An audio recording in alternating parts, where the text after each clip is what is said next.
Well, welcome to today's life lesson. I just want to apologize for the sound of my voice. I'm getting over a cold, but I'm going to go ahead with it. And today's life lesson is something I learned many years ago, but it has become even more important to me as I've gotten older. The lesson is this: a country's people are not all the same as its leaders. And if we're not careful, politics, media, fear, and stereotypes can cause us to hate or fear entire groups of people we've never actually met. This lesson changed my life permanently. And strangely enough, I learned it in the Soviet Union. Now, if you're younger, it may be hard to fully understand what the Soviet Union represented to Americans during the Cold War years. But if you lived through that period, you may remember the Soviet Union was presented to us as the enemy. We were taught that it was cold, gray, dangerous, oppressive, anti-American, and miserable. In movies and textbooks, the imagery would always look dark and depressing. People rarely talked about ordinary Soviet citizens as human beings with personalities, dreams, humor, or kindness. They were mostly portrayed as part of this giant, threatening political machine. So when I traveled there as a Russian language student in the 1980s, I expected something very different from what I actually found. And what I found shocked me. First of all, Leningrad was not the gray wasteland I had imagined. There were flowers everywhere.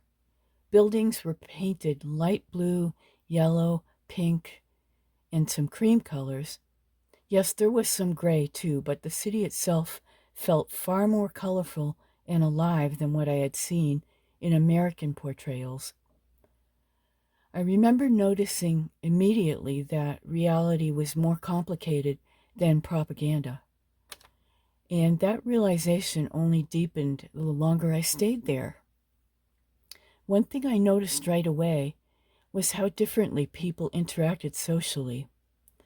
People often walked arm in arm, including men. In America, people would probably make assumptions about that, but there it was simply friendship and closeness. When men greeted me, some kissed my hand like an old world gentleman.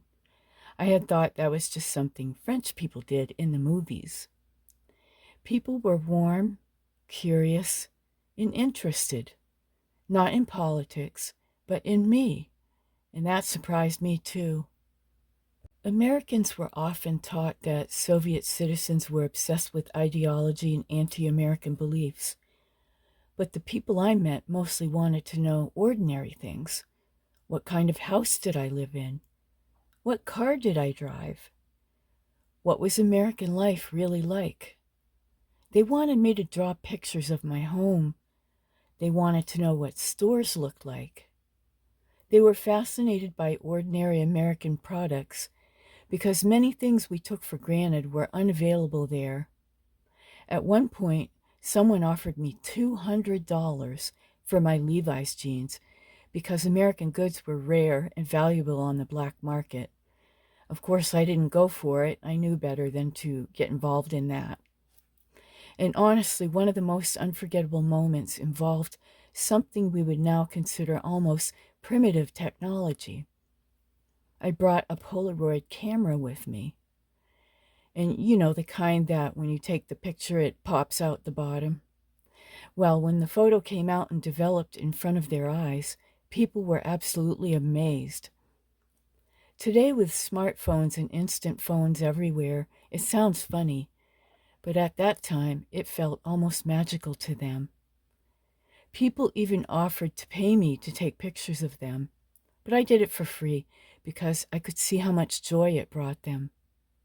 And moments like that began changing me internally, because it's very difficult to continue seeing people as the enemy once you've laughed with them, once you've sat in their apartment, once they've shared food with you, once they've shown curiosity about your life.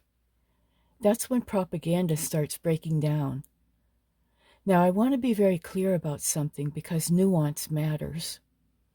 This does not mean the Soviet government was good. It does not mean there weren't serious political problems, oppression, surveillance, or fear. In fact, we were warned by our professors that our hotel rooms were probably bugged.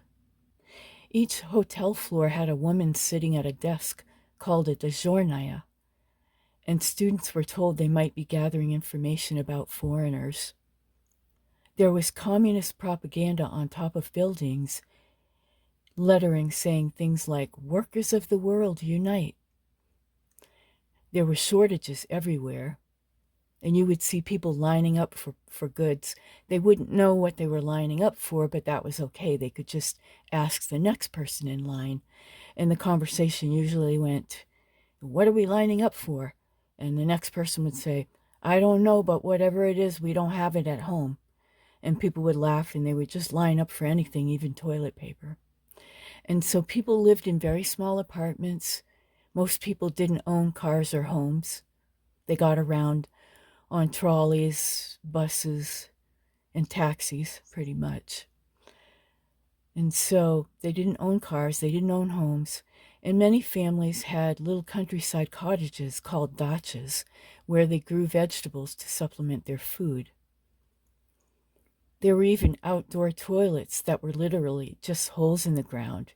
You know, I would see a little yellow building, very small, and I would know that's where the toilets were. And go inside, and to my surprise, just holes in the ground. Good thing I had good balance. There was only one shared drinking glass at some public water vending machines. That's right. You would maybe put in 5 kopecks. It would give you some water in the plastic glass below. You would drink it and then put the glass back for someone else to use. Now, Pepsi was one of the only American products we found there, and it was usually served warm because refrigeration was limited. So no, this was not some fantasy paradise, but that's exactly the point I want to make. A government system can have enormous problems, while ordinary people within that system are still deeply human, generous, funny, intelligent, and kind. Those are two separate realities. And I think modern society sometimes forgets that. Today, especially online, people often talk about entire countries as if millions of people are all identical. But ordinary citizens are usually just trying to live their lives. You know, raise families, find love, pay bills, eat dinner, laugh with friends, dream about a better future. And many people have very little control over what their governments do. That's true in many countries, not just the Soviet Union. One of the things that affected me most emotionally during my trips was the generosity. Many people there had very little, but if you visited their apartment, they would often offer you food immediately, tea, breadsticks, whatever they had. Even if it was probably the last of it, that stayed with me because sometimes people who have the least still give the most. And again, it becomes very hard to dehumanize people once they have shown you kindness. That's why I believe travel can completely transform a person, not because it makes you cultured, not because it makes you sophisticated, but because it destroys oversimplified thinking. You realize the world is filled with ordinary human beings living under very different circumstances. And once you see that, your thinking changes forever. You become less arrogant, less fearful, less certain that your own culture is the only normal one. You start understanding that human beings adapt to whatever environment they grow up in. Now, some of you listening may be thinking, well, Barb, international travel is expensive. I can't just fly across the world. And that's completely true. But here's the good news.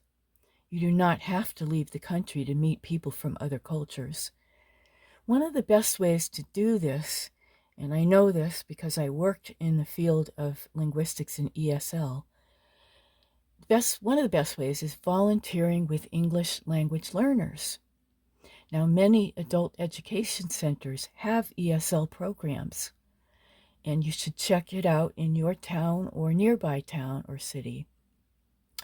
And many immigrants are looking not only for language practice, but also friendship and cultural connection.